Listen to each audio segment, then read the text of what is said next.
테스팅. 반갑습니다. 할렐루야. 예. 먼저 기도를 드리고 시작하도록 하겠습니다. 전능하신 주님, 우리에게 정갈함을 주옵소서. 우리에게 순수함을 주옵소서. 우리에게 겸손을 주옵소서. 예수 그리스도 이름으로 기도드립니다. 아멘. 반갑습니다. 이렇게 또 건강한 모습으로 또 주일을 만나게 돼서 주님의 은혜입니다. 오늘은 마태복음 20장에 나오는 요한과 야고보의 어머니 살로메 이야기를 좀 드리고자 합니다. 예수님께서 예루살렘으로 올라가시는 길에 세베대의 아들들이죠. 요한과 야고보 어머니인 살로메가 예수님께 절을 하면서 청탁을 합니다. 다 아시는 얘기죠. 나의 두 아들을 주의 나라에서 하나는 주의 우편에 하나는 좌편에 앉게 명하소서. 마태복음 20장 21절의 말씀이죠. 지금으로 말하자면 장관 자리를 부탁하는 거예요. 그러자 예수님이 너희가 내 잔을 마시려니와 실제로 그들이 고난의 잔을 마시게 될 것이다, 이렇게 예언을 합니다. 결국 야고보는 12제자 중에 최초의 순교자가 되었고, 요한은 12제자 가운데에서 가장 오래 살았습니다. 하지만 어려운 박해를 받으면서 끝까지 복음을 전했다고 합니다.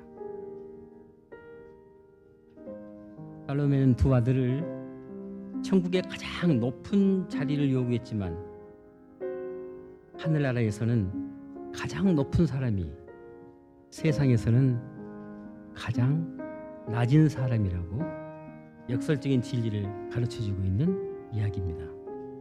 제가 왜 이런 얘기를 드리냐면요, 찬송가 461장은 이 일화를 읽고 작사자 얼 마랏은 진정한 헌신이 무엇인가를 고민하다가 마침내 죽기까지 따르오리 라는 생각이 들자 기쁜 마음으로 작사를 했다고 합니다. 자, 한번 보실까요? 이게 원본입니다. 나와 함께 십자가를 너도 질 수 있느냐? 죽기까지 따르오리. 저들 대답하였다. 할 수 있어요. 우린 주의 것, 주님의 형상을 만드소서. 주 인도 따라 평생을 살면서 사랑과 충성을 늘 바치오리다 라는 기쁜 마음으로 글을 썼다고 합니다. 자, 충성된 마음으로 한번 불러볼까요?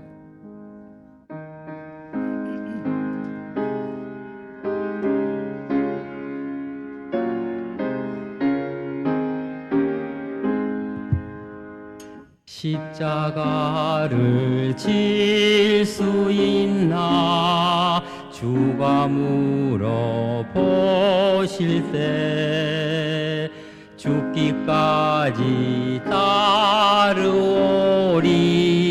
성도 대답하였다.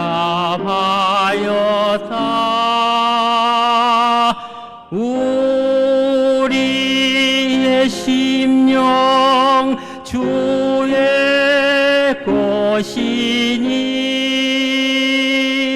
주님의 형상 만드소서.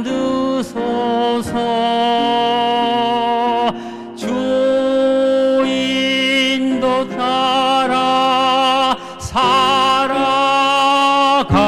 동안 사랑과 충성 늘 바치오리다.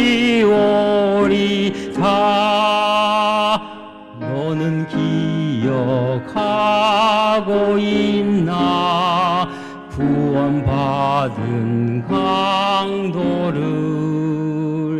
그가 회개하였을 때 낙원 허락받았다. 우리 주의 것이니 주님의 형상 만드소서.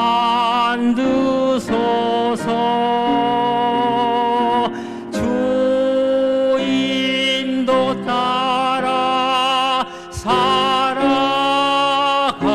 동안 사랑과 충성 늘 바치오리다.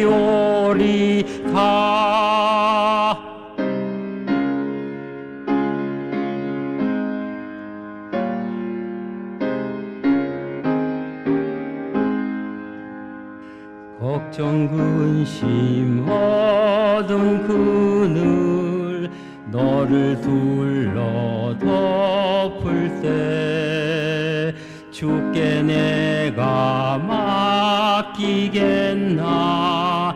최후 승리 믿으며 우리의 심령 주의 것이니 주님의 형상 만드소서.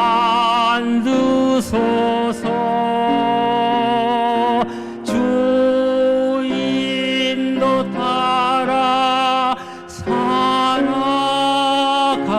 동안 사랑과 충성 늘 바치오리다.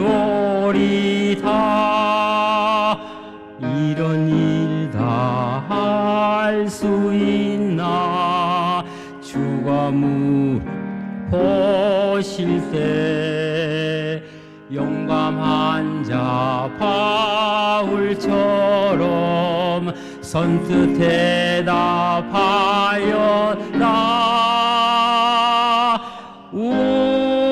우리의 심령 주의 것이니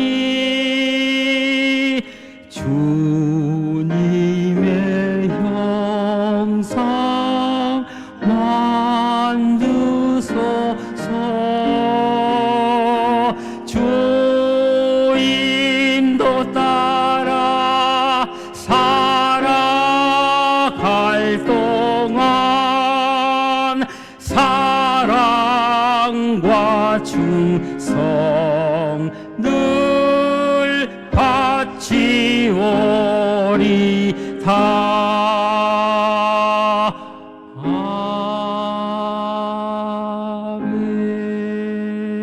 아멘. 충성에 대한 느낌이 강하게 들지 않습니까? 야, 이게 충성이구나 하는 그런 뜻의 음악이었습니다. 십자가를 질 수 있나 461장을 소개를 해드렸고요. 자, 이번에는 405장 주의 친절한 팔의 안기세 힘차게 함께 같이 따라 해봅니다.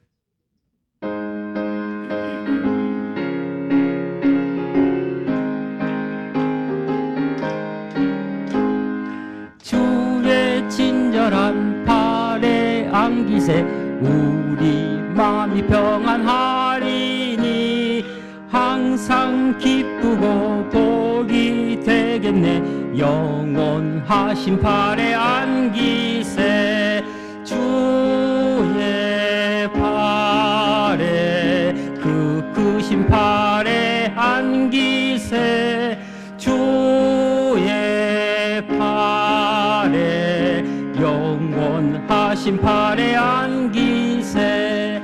날이 갈수록 주의 사랑이 두루 광명하게 비치고 천성 가는 길 편히 가리니 영원하신 팔의 안기세 주의 팔에 그 크신 팔의 안기세 주의 팔에 영원 하신 팔에 안기세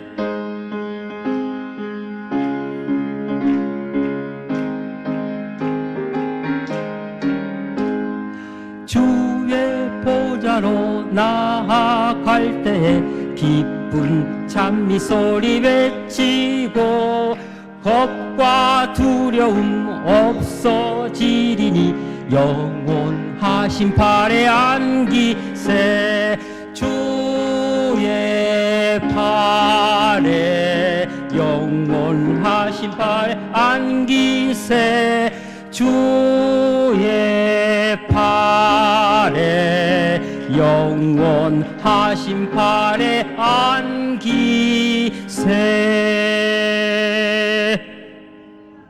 아멘. 자, 마음을 정갈하게 하시면서 우리 목사님 말씀을 자연스럽게 스미는 그런 착함을 한번 이 시간 올감 반주에 맞춰서 준비해 보는 시간 어떨까요? 감사합니다.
우리의 마음을 모아 성령 강림절 후 7번째 주일 예배를 하나님께 드리겠습니다.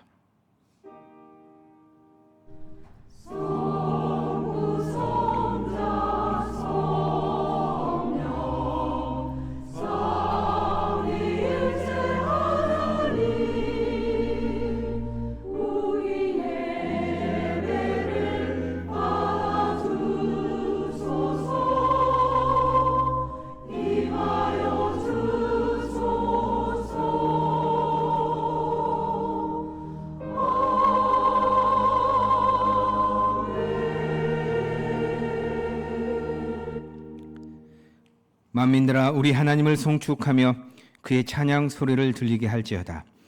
그는 우리 영혼을 살려두시고 우리의 실족함을 허락하지 아니하시는 주시로다. 하나님을 찬송하리로다. 그가 내 기도를 물리치지 아니하시고 그의 인자하심을 내게서 거두지도 아니하셨도다. 아멘.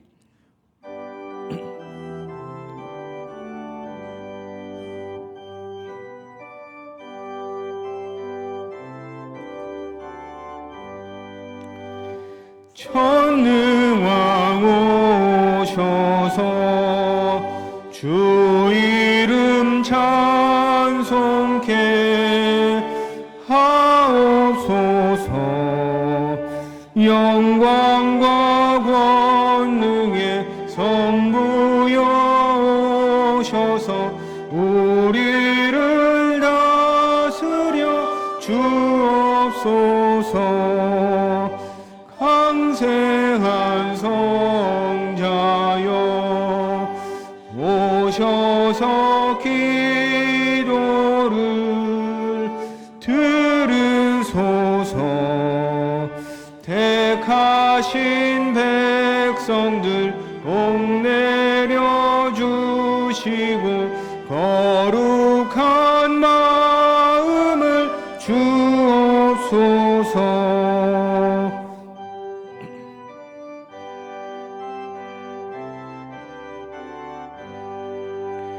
위로의 주 성령 오셔서 큰 증거 주옵소서. 전능한 주시여 각 사람 마음에서 떠나지 마시고 계십소서. 성삼위일체께 한없는 찬송을 드립니다. 존귀한 주님을 영광 중 배웠고 영원히 모시게 하옵소서.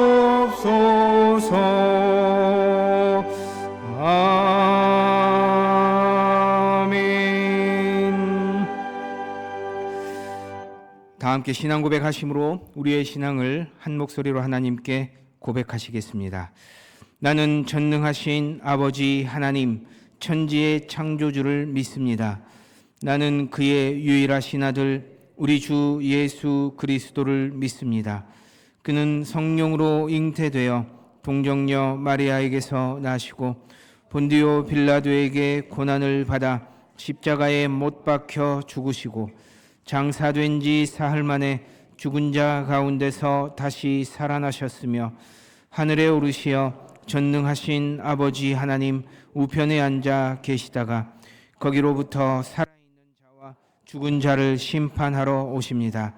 나는 성령을 믿으며 거룩한 공교회와 성도의 교제와 죄를 용서받는 것과 몸의 부활과 영생을 믿습니다. 아멘.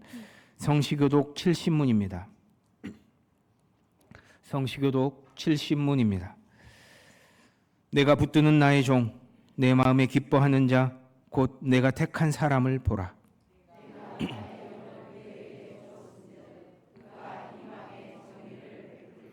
그는 외치지 아니하며 목소리를 높이지 아니하며 그 소리를 거리에 들리게 하지 아니하며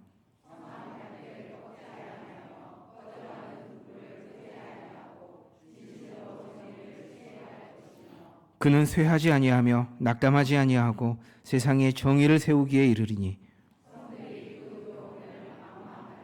나 여호와가 의로 너를 불렀은즉 내가 내 손을 잡아 너를 보호하며 내가 눈먼 자들의 눈을 밝히며 갇힌 자를 감옥에서 이끌어내며 아멘.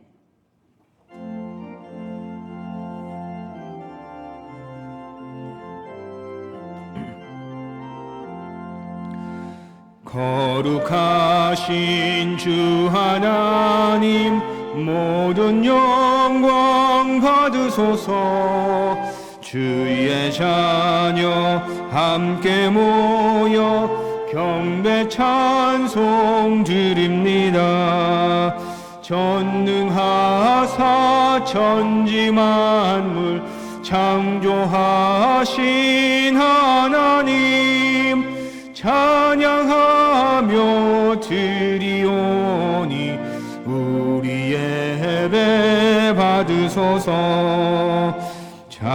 자비하신 주 하나님 모든 영광 받으소서. 죄와 허물 용서하신 그 신사랑 고마워라. 상한 심령 품어주사 기쁨 주신 하나님 감사하며 드리오니 우리 예배 받으소서.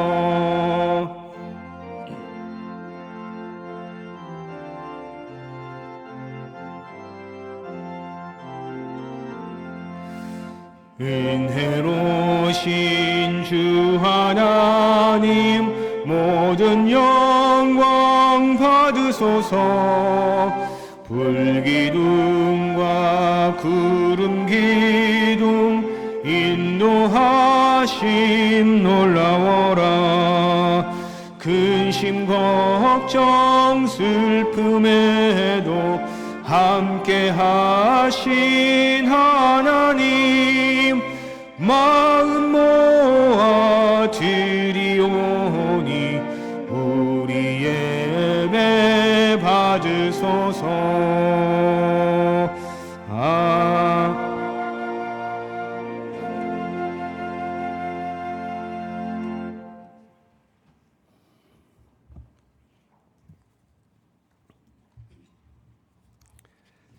사랑과 은혜가 풍성하신 하나님 아버지, 거룩한 주일 저희를 주님의 전으로 불러주시고 예배하게 하시니 감사드립니다.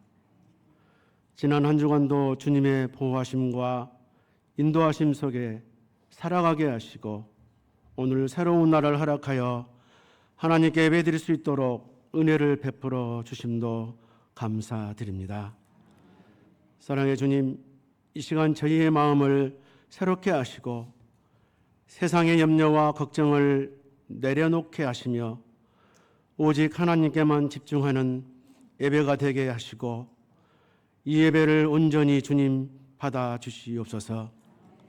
형식과 습관을 넘어 진정으로 주님을 만나는 예배가 되게 하시고 우리의 찬양과 기도와 말씀 듣는 모든 순간이 주님께 드려지는 향기로운 제물이 되게 하여 주옵소서.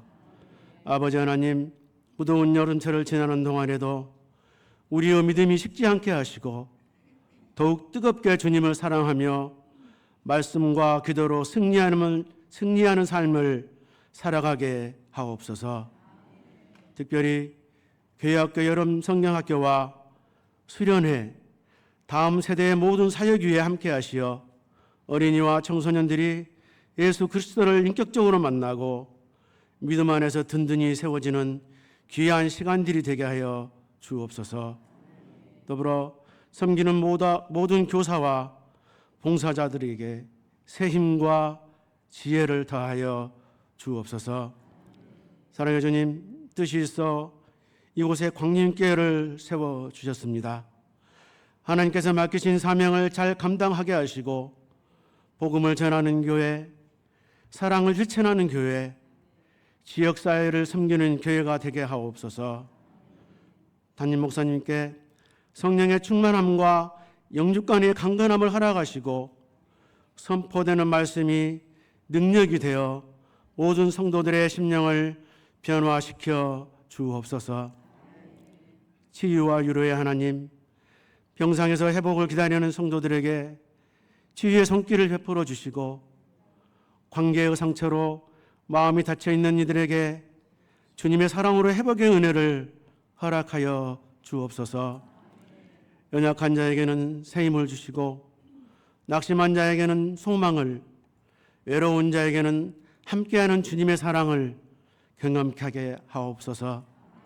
오늘 말씀을 전하시는 목사님께 성령의 능력을 다하여 주시고 듣는 저희 모두가 말씀을 삶으로 실천하는 믿음의 사람이 되게 하옵소서.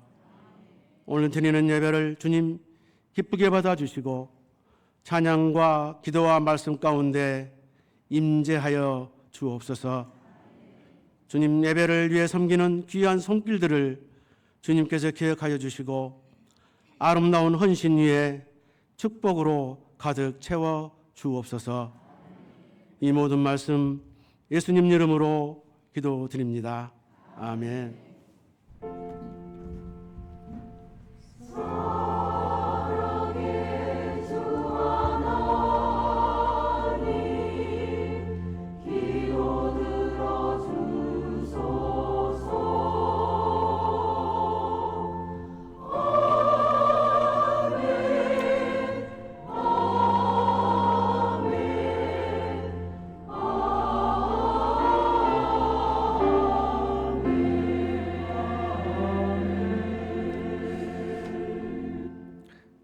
이 시간 하나님께서 우리에게 주시는 말씀은 마태복음 11장 20절에서 30절 말씀입니다.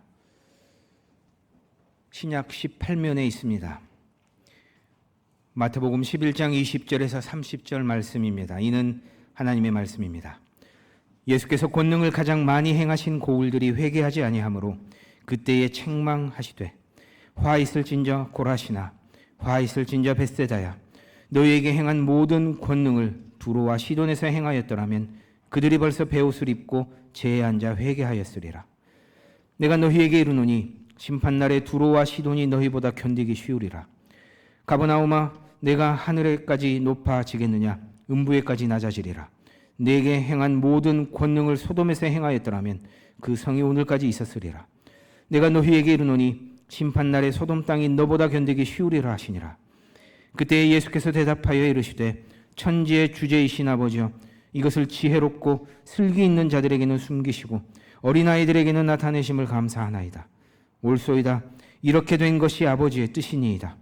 내 아버지께서 모든 것을 내게 주셨으니 아버지 외에는 아들을 아는 자가 없고 아들과 또 아들의 소원대로 계시를 받는 자 외에는 아버지를 아는 자가 없느니라. 수고하고 무거운 짐진 자들아 다 내게로 오라. 내가 너희를 쉬게 하리라. 나는 마음이 온유하고 겸손하니 나의 멍에를 메고 내게 배우라. 그리하면 너희 마음이 쉼을 얻으리니 이는 내 멍에는 쉽고 내 짐은 가벼움이라 하시니라. 아멘.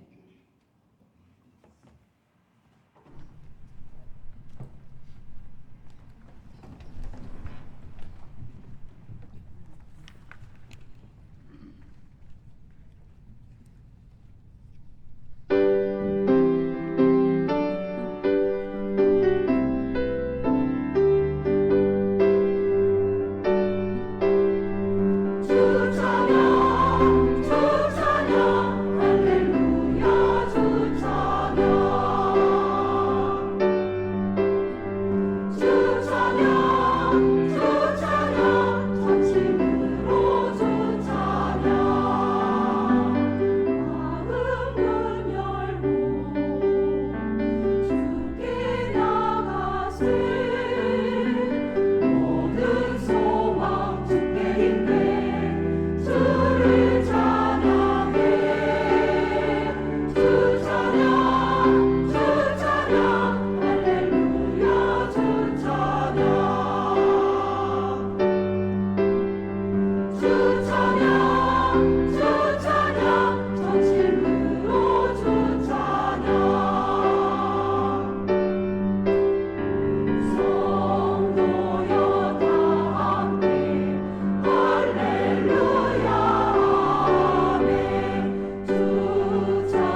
귀한 찬양 감사합니다.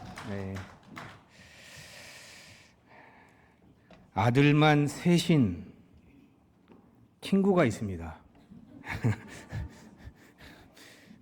일부 때는 아들만 셋인 그랬더니 웃으시더라고요. 네, 저희 교회는 이제 아들만 셋 그러면 다들 웃으실 것 같아. 네, 제 친구 중에 아들만 셋인 친구가 있는데 거기도 아들만 셋이에요. 대학 동기입니다. 대학 동기로 20년 넘게 친하게 지내오는 친구인데요.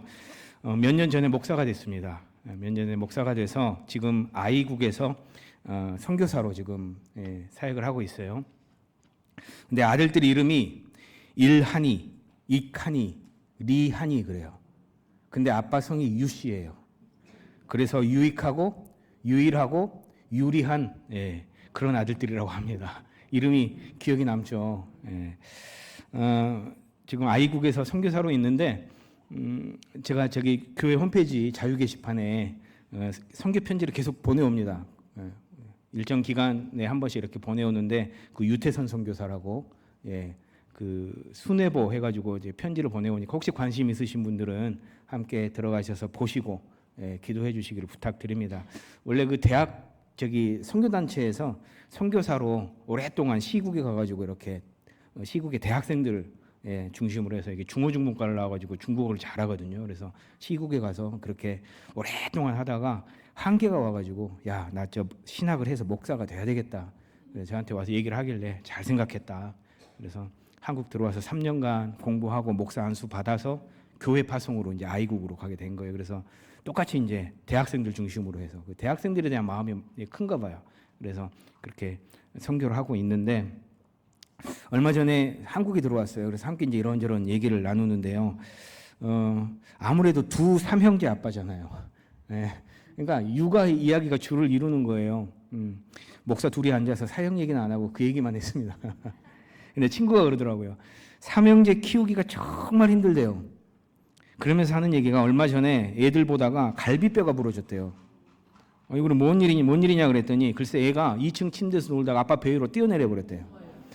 그래서 갈비뼈가 나가가지고 정말 수개월간 고생을 했다면서 볼멘 소리를 해요. 저희 삼형제보다 한두 살씩 아래입니다. 한두 살씩 이렇게 아래인데 한참 까불고 놀 때 아닙니까? 그래서 그럴 수도 있겠다 싶으면서도 한편으로는 저희 아이들이 참 고맙더라고요. 저희 아이들은 아빠 배 위로 뛰어내리는 일을 안 하거든요. 오늘 설교 준비를 하는데 친구 목사의 볼멘 소리가 계속해서 생각이 났어요. 아들 녀석이 아빠 배 위에 뛰어내릴 때 무슨 생각을 했을까라는 생각을 한번 해봤어요. 난 아빠를 믿어. 내가 이렇게 침대 위에서 뛰어내려도 우리 아빠는 날 거뜬히 받아줄 거야. 우리 아빠니까.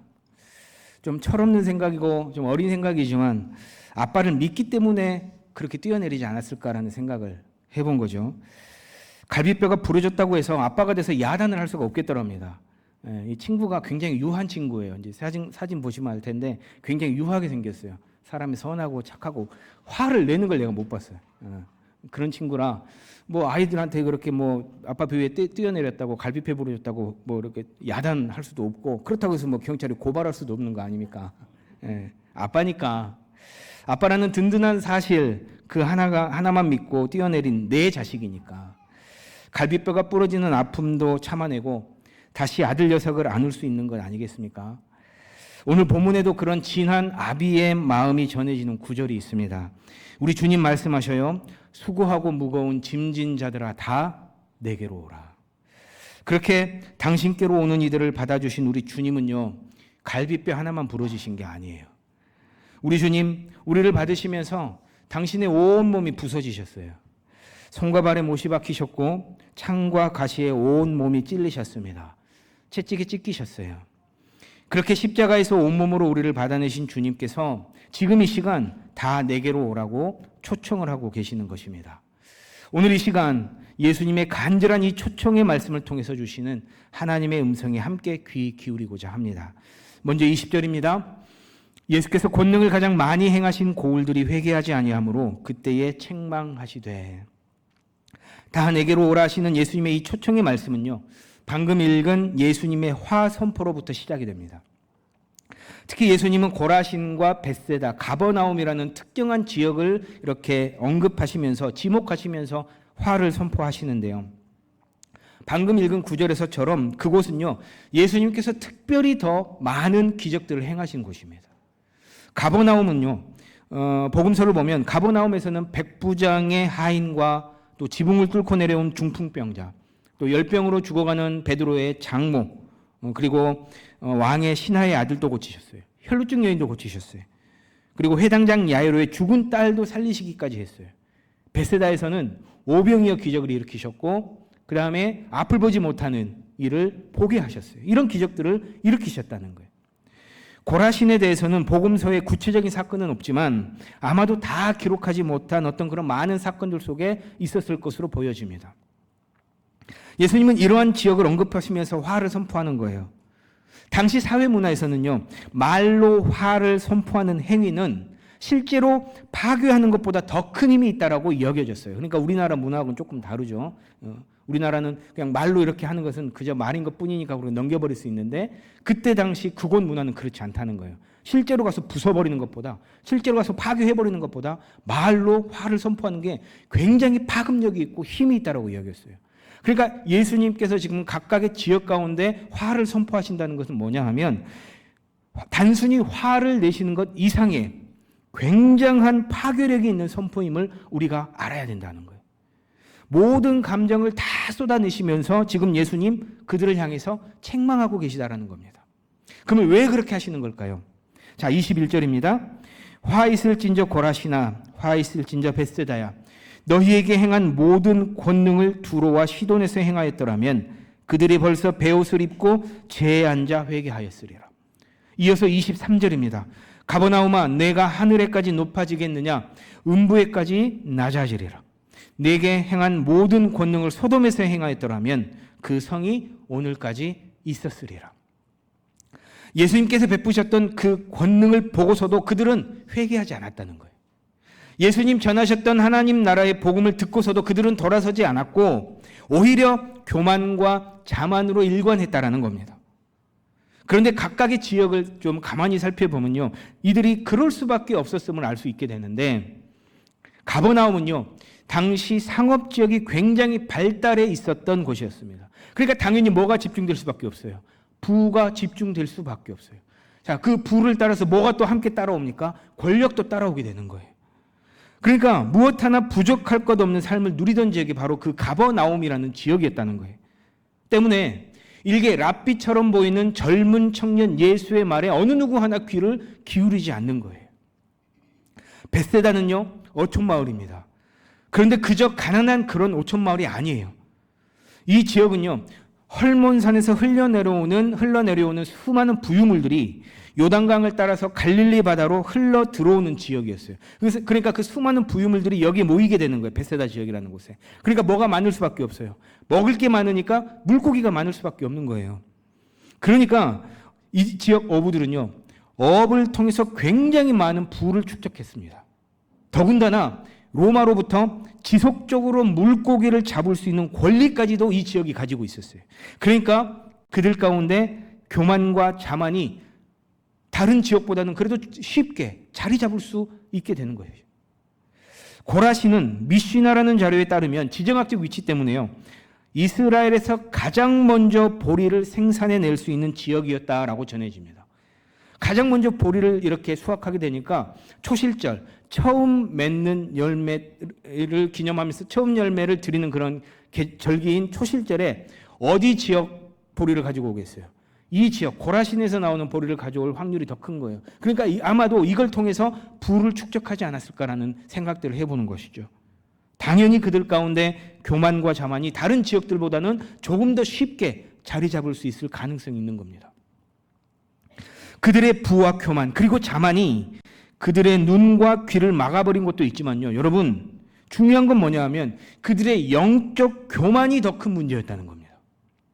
그들은 왜곡된 선민의식을 가지고 있었고 율법을 소유했다는 어떤 그런 자만심, 또 종교적 의식만큼은 하나님 앞에 올바르다라는 어떤 그런 잘못된 생각 때문에 진리를 바로 보지 못하고 눈이 가려버리고 귀가 닫혀버리는 그런 지경에까지 이르렀다는 거예요. 그런데 여러분, 이들의 행태를요, 조금 더 깊이 살펴보면요, 결국 이들은 하나님을 경배하는 것처럼 보이지만 종교라는 수단을 통해서 자기 자신을 숭배하는 종교적 자기 중독에 빠진 것이라고 볼 수 있어요. 이게 말이 어려운데요. 쉽게 얘기하면 나는 이렇게 하나님을 섬기는 사람이야. 내가 말이지 신앙생활을 한 지가 얼마인데 나처럼 하나님께 예물을 드리는 사람이 어디 또 있을까? 이런 생각들을 하면서 마치 자신의 신앙이 훌륭한 사람인 것 마냥 계속해서 심취해 간다는 거예요. 은연중에 자기 자신을 우상화하는 거예요. 나는 이런 사람이야. 내가 이만큼 하는데, 내가 이만큼 헌금을 한단 말이지. 나는 오전부터 저녁 늦게까지 교회에서 섬기는 사람이야. 라는 어떤 그런 자기 자만심에 계속해서 그거 만족하면서 심취해 가는 거예요. 자기 중독에 빠져간다는 겁니다. 그러니까 말하자면요, 그들의 신앙은 하나님을 높이는 도구가 아니라 자기 자신을 높이는 도구가 되어버린 거예요. 때문에 그들은 영적으로 교만할 수밖에 없는 겁니다. 자신은 이미 하나님을 충분히 잘 믿고 있다라고 생각을 하기 때문에 더 이상 회개할 필요가 없는 거예요. 그래서 그들은 예수님의 말씀을 듣고도 돌이키지 않습니다. 심지어는요, 가장 많은 기적을 목도하고도 마음을 열지 않아요. 여러분, 가장 많은 은혜를 경험했잖아요. 그런데 그 은혜 앞에서 가장 완고한 사람이 되어버렸다는 겁니다. 그런데 여러분, 이러한 종교적 자기 중독이요, 옛날 유대인들만의 이야기일까요? 그렇지 않아요. 이러한 현상은요, 특히나 오늘날의 현대인들의 삶 속에서 자주 볼 수 있는 현상 중 하나입니다. 부끄러운 제 고백입니다만요, 얼마 전부터 저희 교회 유튜브 채널에 뭐가 올라와요? 예, 쇼츠 영상이 올라오고 있습니다. 보고 계시는군요. 예, 설교 쇼츠 영상이 올라가고 있습니다. 저번 3040 세미나 때 그러시더라고요. 그러니까 요즘 젊은이들은 긴 설교를 잘 안 듣는데요. 그러니까 쇼츠 영상을 먼저 올리라는 거예요. 이 쇼츠가 1분 이상이 넘어가면 쇼츠로 분류가 안 돼요. 올라가지도 않아요. 1분 이내로 짧게 편집을 해야 돼요. 그래서 이제 그 편집하는 과정이 너무 힘들어서 제가 그동안 못 올리고 있었는데, 그걸 올리면 젊은이들은 그걸 보고 이거 들을만 하겠다 싶으면 설교 영상을 클릭해서 듣는다는 거예요. 그럴만 하겠다. 그리고 올리는 시간도요, 아무 때나 올리면 안 돼요. 열리는 게 예약해뒀다가 저녁 8시에 올려야 된대요. 왜냐하면 그때가 저녁 먹고 요걸 볼 수 있는 시간이라는 거예요. 그래서 그때 다 지금 열리게끔 해놨어요. 근데 또 너무 힘들어서 이걸 어떻게 할까 싶었더니 AI가 만들어주는 게 또 요새 만들어져 갖고 거기다가 여기 딱 하면 금방 만들어져요. 자막까지 깔끔하게. 근데 이제 그거 단점은 내가 원하는 걸 하지 않는다는 거. 그래서 어느 때는 제가 만들어 올리고 어느 때는 AI한테 맡기고 해서 이제 올리고 있는데, 문제는 뭐냐 하면요, 여러분 조회수 보셨어요? 조회수 보셨습니까? 한 개 빼놓고요, 올리는 족족 1000회가 훌쩍훌쩍 넘어가는데요. 예.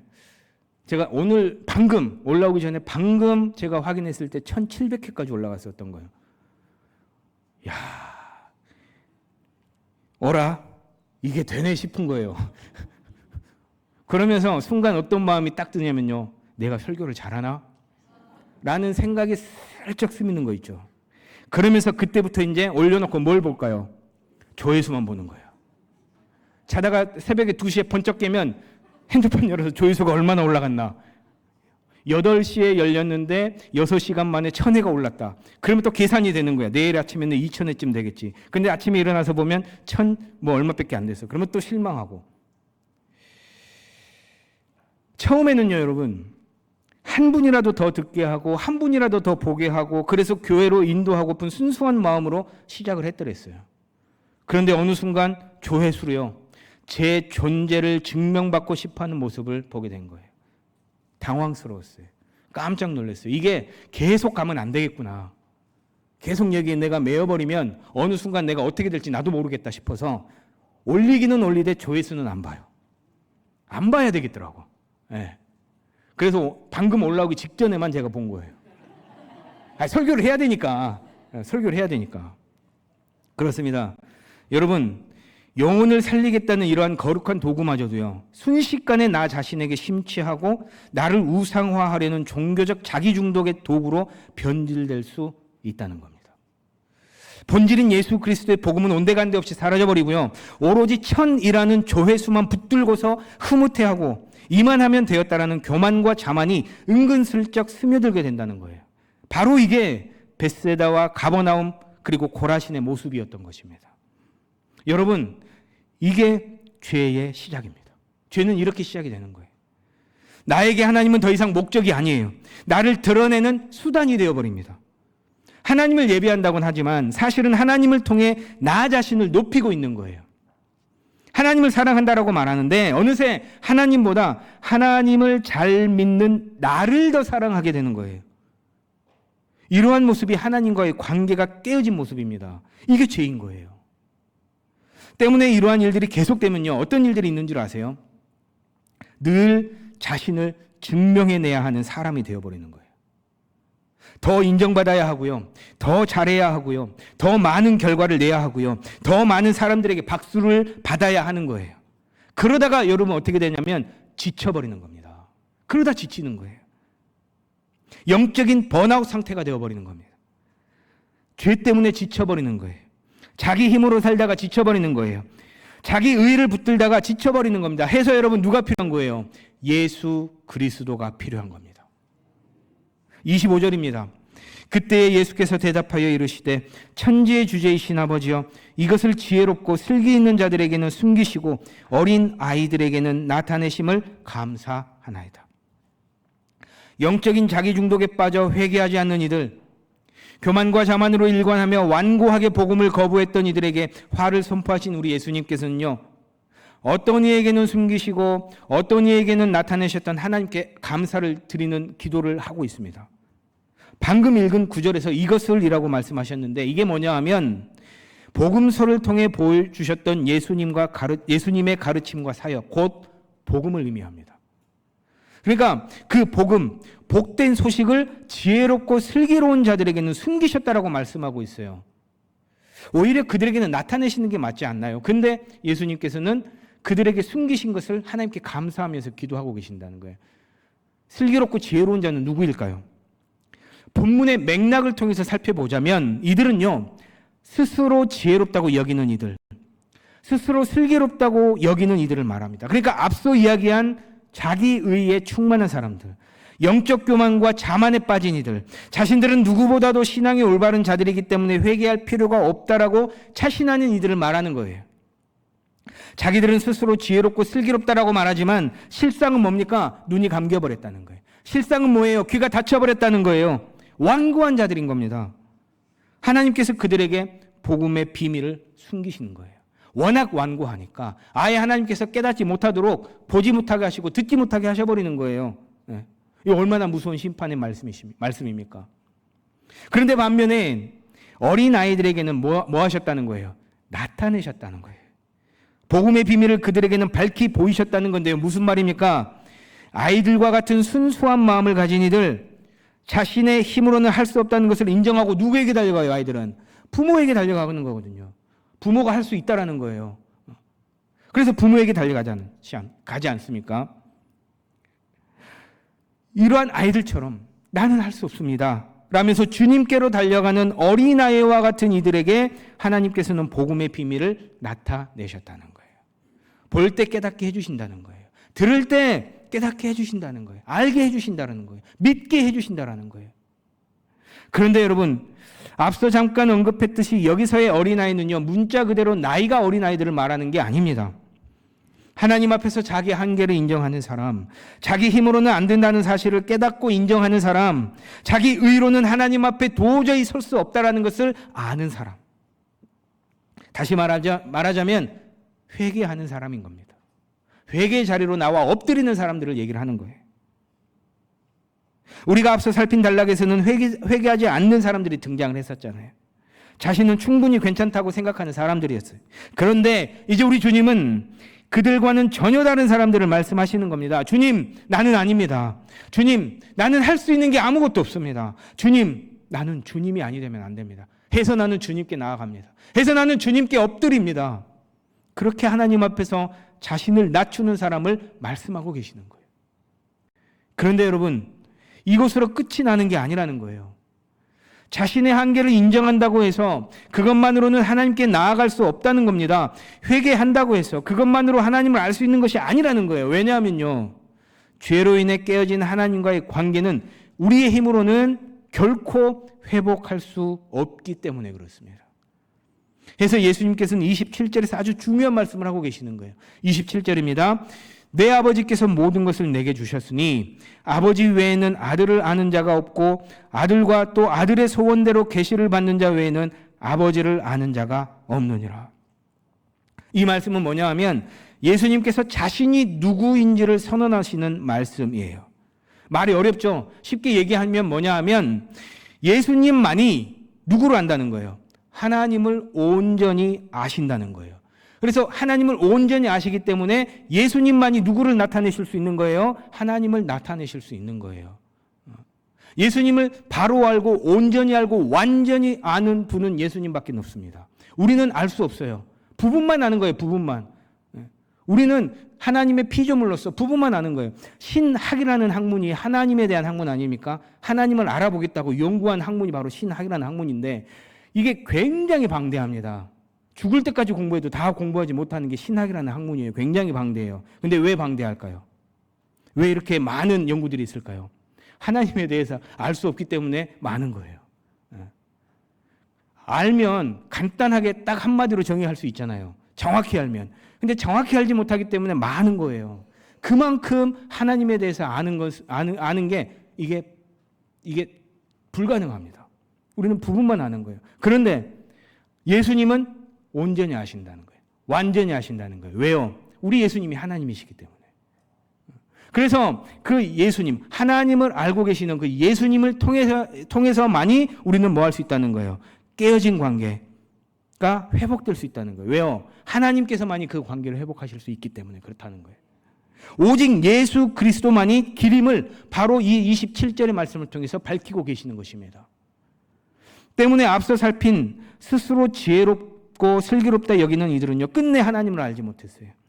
그래서 예수님께로 돌아오지 못했고 돌이키지 못했고 회개의 자리로 나아가지 못했어요. 그래서 지쳐버린 그 상태로 그대로 머물러 버리는 겁니다. 그들이 머리가 부족해서가 아니에요.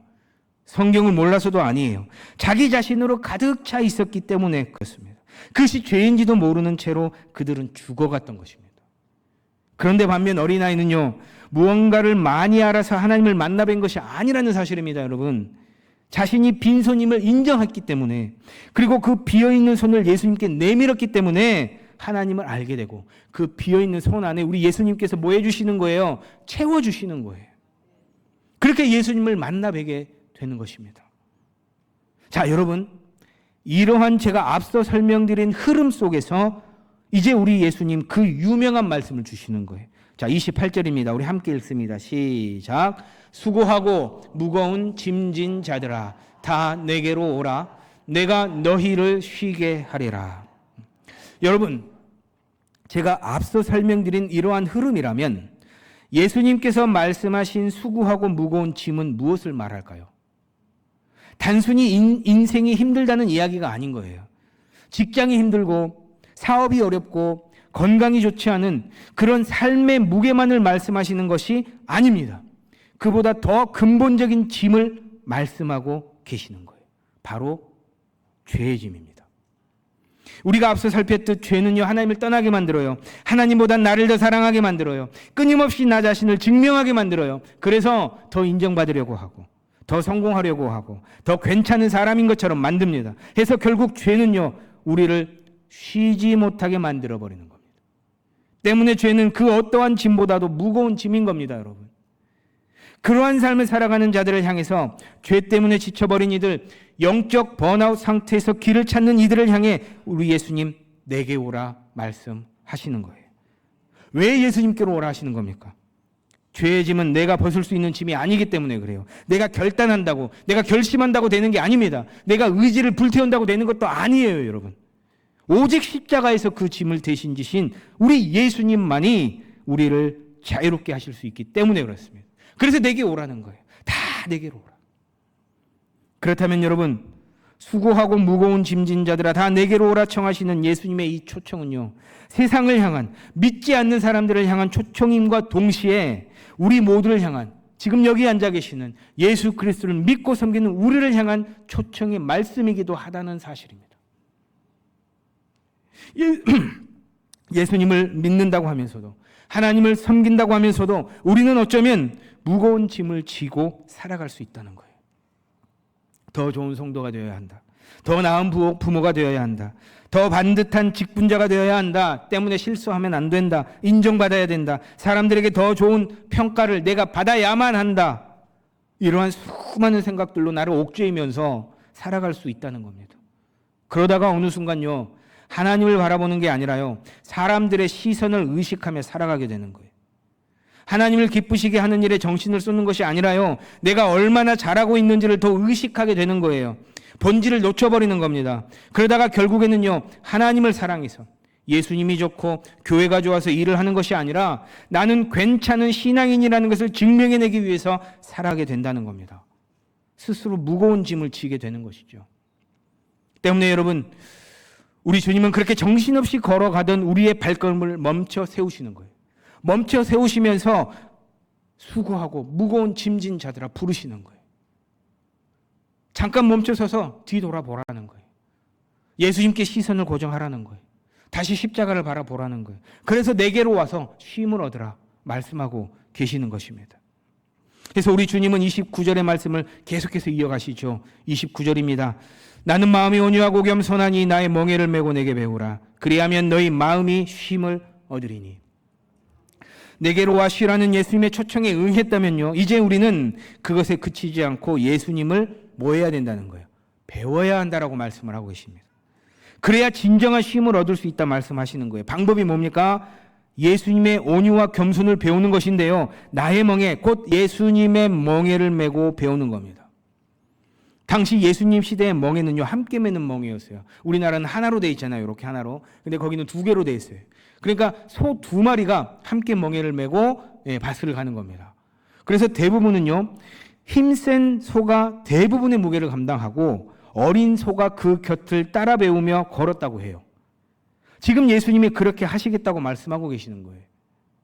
여러분, 이러한 모습은 단순히 예수님께서 우리와 함께 멍에를 메고 가신다는 것만을 의지하지 않아요. 아, 예수님께서 다 메고 가시는 거구나, 나는 따라만 가면 되겠구나 라는 그런 단순한 생각을 하는데요, 물론 함께 하시는 것도 중요하지만 조금 더 깊이 들여다 봐야 하는 게 뭐냐 하면, 우리가 예수님과 하나가 되어야 된다는 거예요.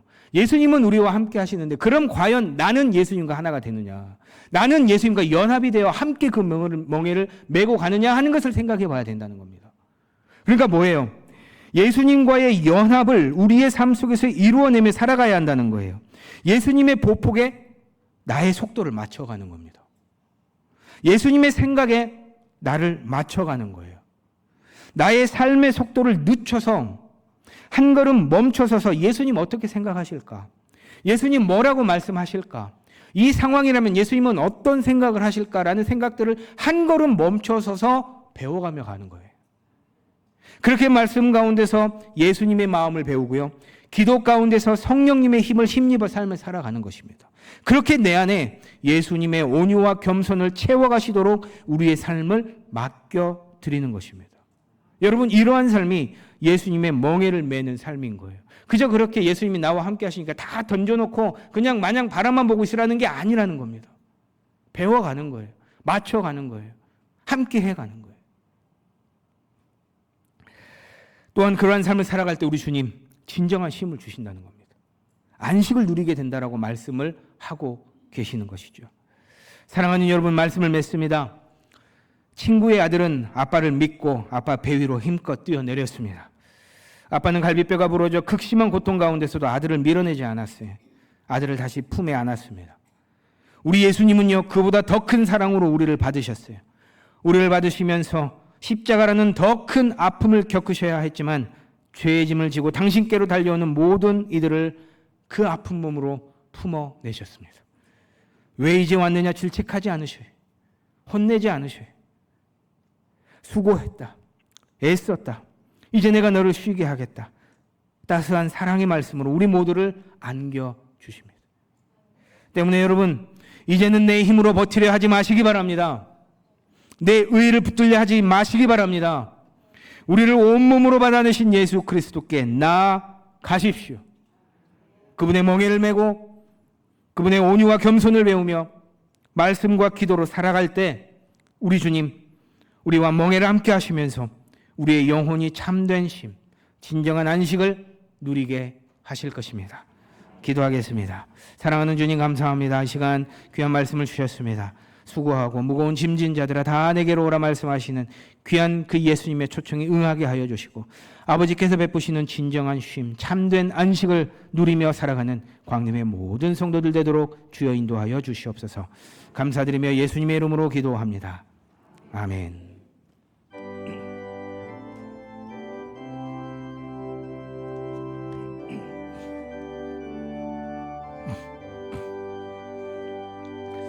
내 주를 가까이 하게 함은 십자가 짐 같은 고생이나 내 인생 소원은 늘 찬송하면서 주께로 나가기 원합니다.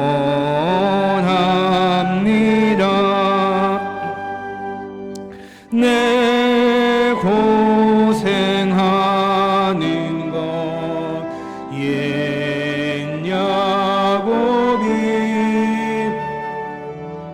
돌베개 베고자 갔습니다. 꿈에도 소원이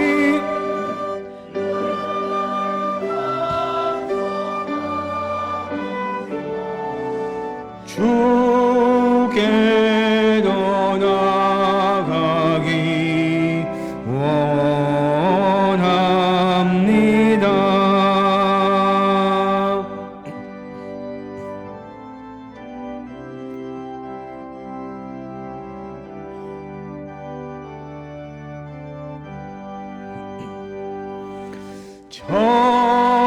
천성에 가는 길 험하여도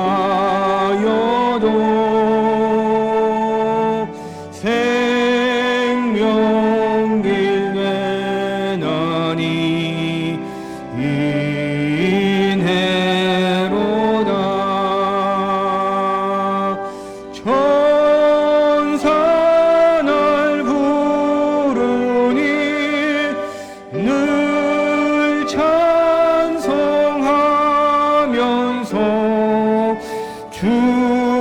주께로 나가기 원합니다.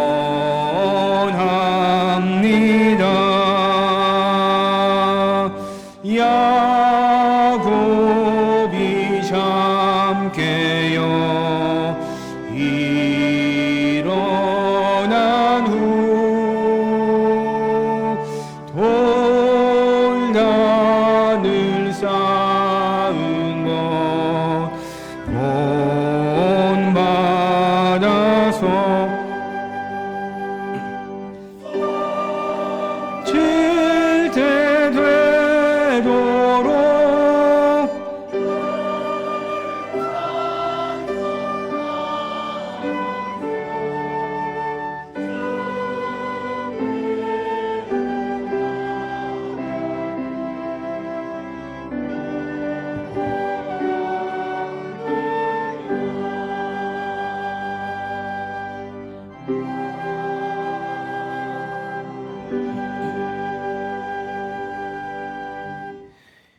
우리의 예물을 기뻐 받으시는 아버지 하나님, 이 시간 여러 모양으로 주님께 예물을 드리게 하시니 감사를 드립니다.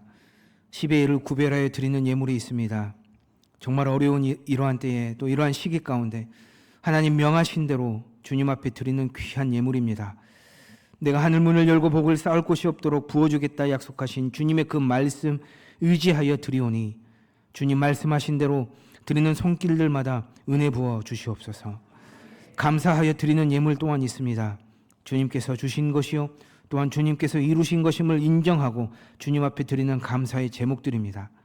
주님 기억하여 주시고 드린 손길들마다 아버지의 그 크신 은총으로 함께하여 주옵소서. 1,000번째로 작정하고 드리는 손길 또한 있습니다. 마음에 소원하는 것들이 있습니다. 이루고픈 간절한 기도 제목들 주님 앞에 예물과 함께 올려드립니다.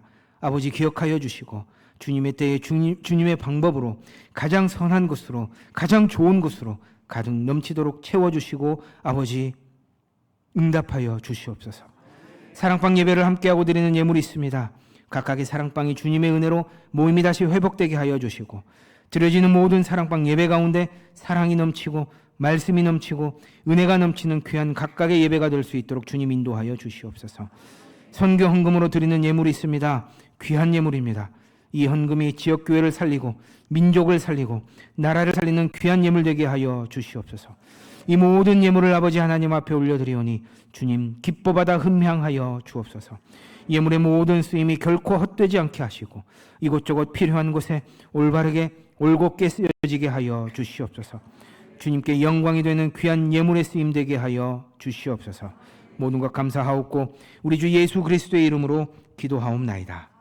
아멘.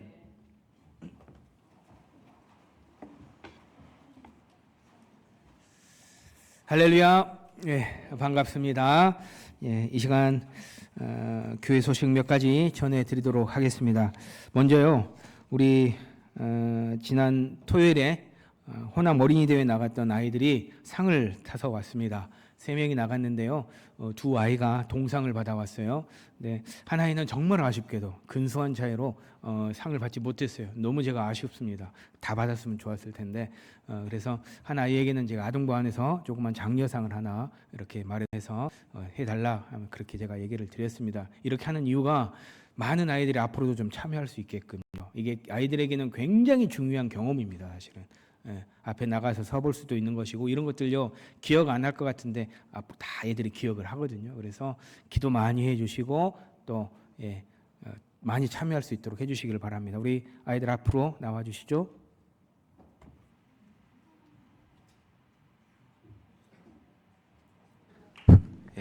앞에 나란히 저를 보고 서시면 되겠습니다. 네.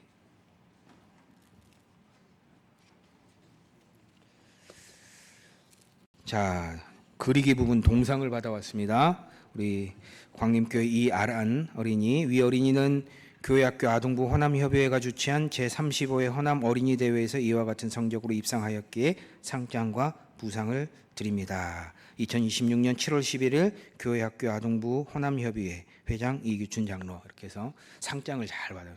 메달도 받아갖고 왔네요. 네. 자,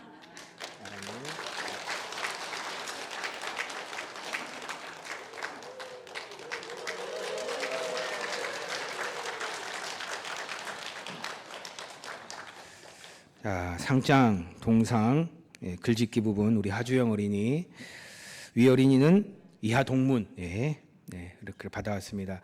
제가 글 쓰는 걸 좋아해가지고, 제 인정받은 사람이에요. 시인이셨던 목사님께 이 목사는 필력이 있다고 인정받은 사람. 글 쓰는 걸 제가 좋아하는데 글을 보고 싶은데 그게 또 안 된대요. 또 어떻게 잘 쓰는지 언제 한번 보고 싶은데 상장 드립니다. 수고하셨어요.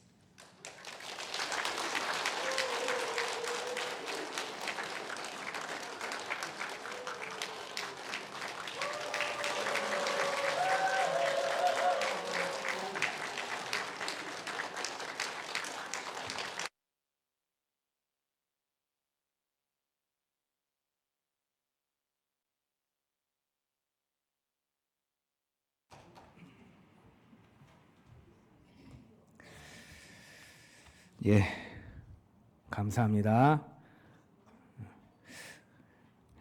우리 교회 학교를 위해서 좀 기도 많이 부탁드립니다.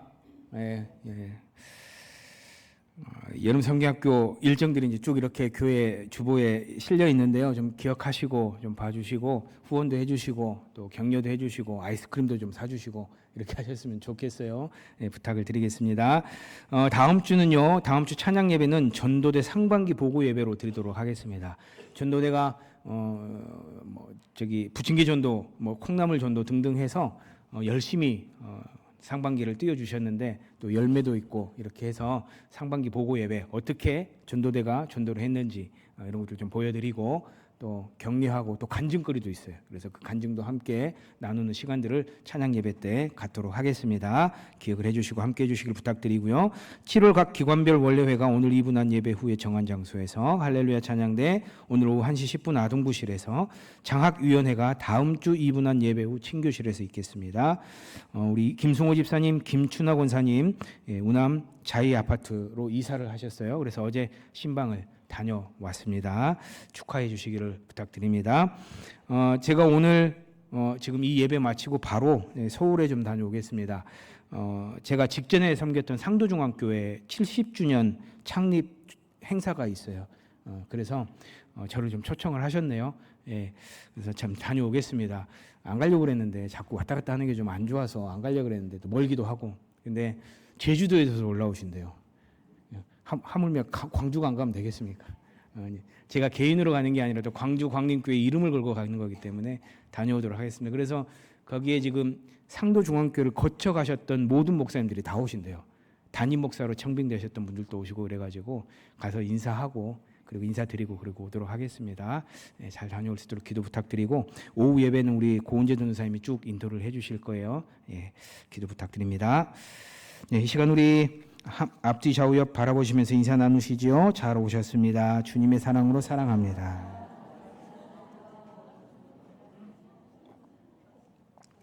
이 시간 가능하신 분은 일어나셔서 찬송가 370장 1절과 4절을 부르시겠습니다.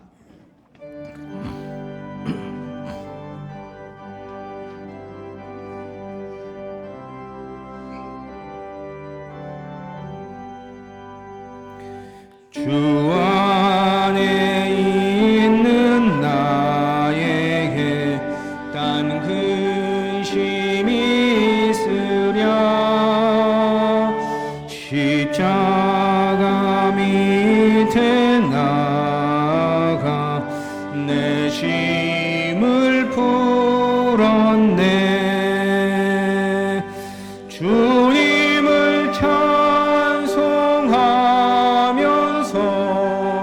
할렐루야 할렐루야 내 앞길 멀고 험해도 나 주님만 따라가리 내 주와 맺은 언약은 영불변하시니 그 나라 가기까지는 늘 보호하시네 주님을 찬송하면서 할렐루야 할렐루야 내 앞길 멀고 험해도 나 주님만 따라가리.